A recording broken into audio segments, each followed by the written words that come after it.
ঈশ্বরচন্দ্র বিদ্যাসাগর আমরা সকলেই এই নামটির সঙ্গে পরিচিত।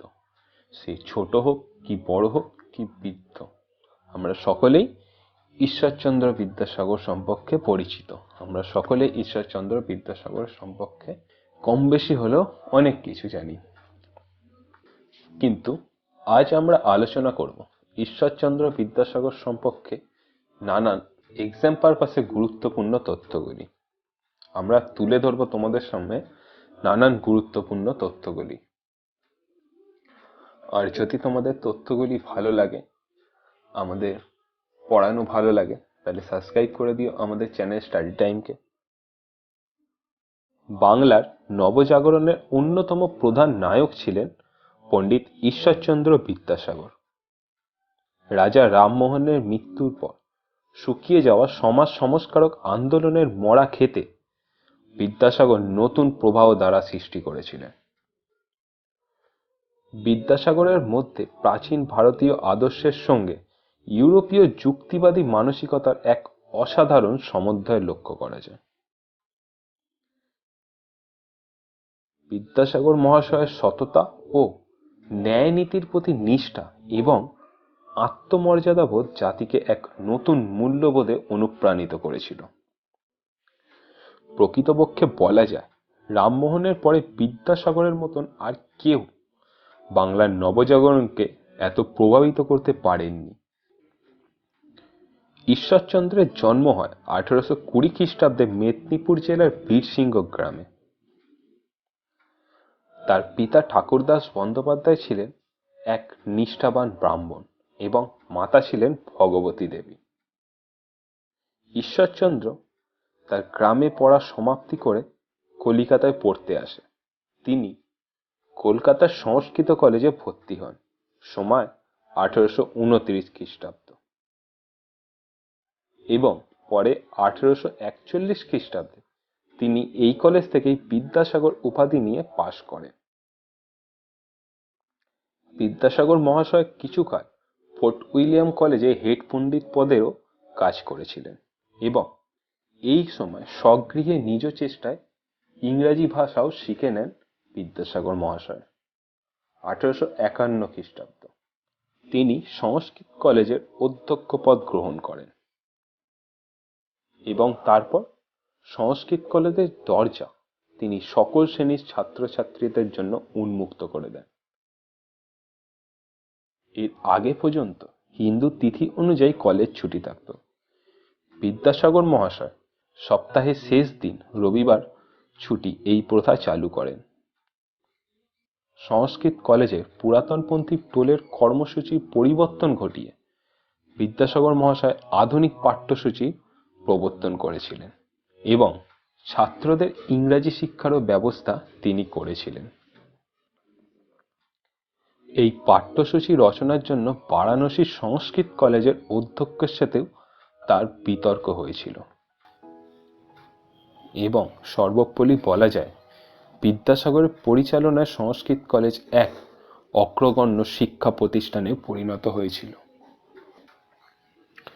সংস্কৃত কলেজের ছাত্রাবস্থায় বিদ্যাসাগর সমাজের অবক্ষয়, কুসংস্কার এবং মাতৃজাতির দুর্দশার কথা উপলব্ধি করেছিলেন।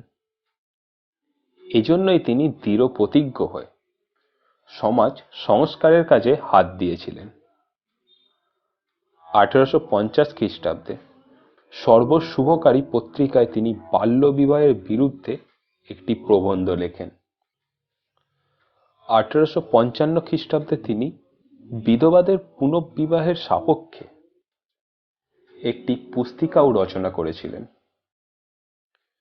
বিধবা বিবাহ সম্পর্কে বিদ্যাসাগরই প্রথম আন্দোলন শুরু করেছিলেন একথা কিন্তু বলা চলে না। হিন্দু সমাজে নিম্নবর্ণের মধ্যে বিধবা বিবাহের প্রচলন চালু ছিল। প্রাচীন যুগেও বিধবাদের বিবাহ হতো, একথা জানা যায়। মুঘল যুগেও কোনো কোনো রাজপুত রাজা বিধবা বিবাহ চালু করার চেষ্টা করেন। দেওয়ান রাজবল্লভও নিজের বিধবা কন্যার বিবাহর চেষ্টা করেছিলেন, কিন্তু বিদ্যাসাগরের মতন যুক্তিবাদী দৃষ্টি এবং নিষ্ঠা ভরে নিঃস্বার্থভাবে নিছক আদর্শবাদ ও মানবতাবাদের জন্য এর আগে কেউই বিধবা বিবাহ প্রবর্তন করার চেষ্টা করেননি। রাজা রামমোহন রায়ের সতীদাহ প্রথার বিরুদ্ধে আন্দোলনের পর বিদ্যাসাগরের বিধবা বিবাহ আন্দোলনই ছিল ভারতের নারী মুক্তির প্রধান ধাপ। বিদ্যাসাগরের বিধবা বিবাহ বিষয়ক পুস্তিকা প্রকাশিত হলে রক্ষণশীল হিন্দুদের মধ্যে তীব্র প্রতিবাদ জেগে ওঠে। রাধাকান্ত দেবের নেতৃত্বে রক্ষণশীল হিন্দুরা সভা সমিতির দ্বারা প্রতিবাদ জানান এবং তারা নানানবিধ পুস্তিকা প্রকাশ করে। তারা বিদ্যাসাগরের মতকে খণ্ডন করার চেষ্টা করেন। ইয়ং বেঙ্গল গোষ্ঠী ও প্রকৃত সংস্কারকামী কিছু হিন্দু নেতা বিদ্যাসাগরকে সমর্থন করেন। তথ্যবোধিনী পত্রিকার দ্বারাও বিদ্যাসাগরকে সমর্থন জানানো হয়। তীব্র বিতর্কে বঙ্গ সমাজ আলোড়িত হতে থাকে এবং এই সময় বিদ্যাসাগর বিধবা বিবাহের সমর্থনে 1855 খ্রিস্টাব্দে তার দ্বিতীয় পুস্তিকাও প্রকাশিত করেন। বিদ্যাসাগর মহাশয় পরাশর সংহিতার শ্লোক উদ্ধার করে দেখান যে হিন্দু শাস্ত্রে বিধবা বিবাহের সমর্থন রয়েছে। ভারতীয় ঐতিহাসিক ডক্টর অমলেশ ত্রিপাঠীর মতে বিদ্যাসাগর সমাজের বিরুদ্ধে জেহাদ ঘোষণা করেনি, সমাজের কুপ্রথার বিরুদ্ধে ছিল তার সংগ্রাম। বিদ্যাসাগর বিধবা বিবাহের অনুকূলে আইন রচনার জন্য বিশিষ্ট ব্যক্তিদের প্রায় 1000 স্বাক্ষর সহ তৎকালীন ব্রিটিশ সরকারের কাছে আবেদন পাঠান। এই আবেদনে স্বয়ং দেবেন্দ্রনাথ, রাজনারায়ণ বসু, রামগোপাল ঘোষ প্রভৃতি নববঙ্গের বিশিষ্ট ব্যক্তিরাও স্বাক্ষর করেছিলেন। অবশেষে বিদ্যাসাগর মহাশয় বিধবাদের বিবাহের জন্য আইনও পাশ করিয়ে নিয়েছিলেন। তাহলে এই ছিল আজকে আমাদের আলোচনা পণ্ডিত ঈশ্বরচন্দ্র বিদ্যাসাগর এবং তার সমাজ সংস্কার আমরা তুলে ধরলাম। আমরা আজকে একটু ছোটভাবে ভিডিওটি তুলে ধরলাম। তোমাদের যদি বিস্তারিত তথ্যর প্রয়োজন হয় তোমরা কমেন্ট বক্সে কমেন্ট করো, আমরা আরেকটি ভিডিও বানিয়ে দেবো, সেটিতে আরও বিস্তারিতভাবে বিদ্যাসাগর সম্পর্কে তুলে ধরা হবে। এক্সাম পারপাসে স্কুল অথবা কলেজের জন্য যে কোশ্চেনগুলি আসে তার জন্য আজকে যতটা বোঝানো হলো এটা যদি তোমরা নোটস করে নাও তো যথার্থ। কিন্তু যদি তোমাদের আরও জানার ইচ্ছে থাকে তাহলে তো আমি আছি, অবশ্যই তোমাদের সামনে আরও বড়োভাবে বিদ্যাসাগরকে তুলে ধরবো। যদি তোমরা মনে করো যে বড় ভিডিও আরও লাগবে তো তাহলে কমেন্ট বক্সে একটু কমেন্ট করে দিও, একটু কষ্ট করেই কমেন্টটা করে দিও। আমরা অবশ্যই তোমাদের জন্য আরও বিস্তারিতভাবে বিদ্যাসাগর সম্পর্কে নানান তথ্য, নানান জানা অজানা তথ্যগুলি তুলে দেবো।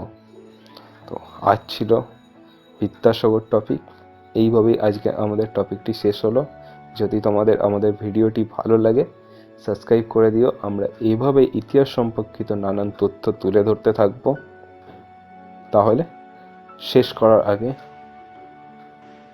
আজ এ পর্যন্তই। আবার দেখা হচ্ছে কোনো এক নতুন বিষয়, কোনো এক নতুন আলোচনার মধ্যে।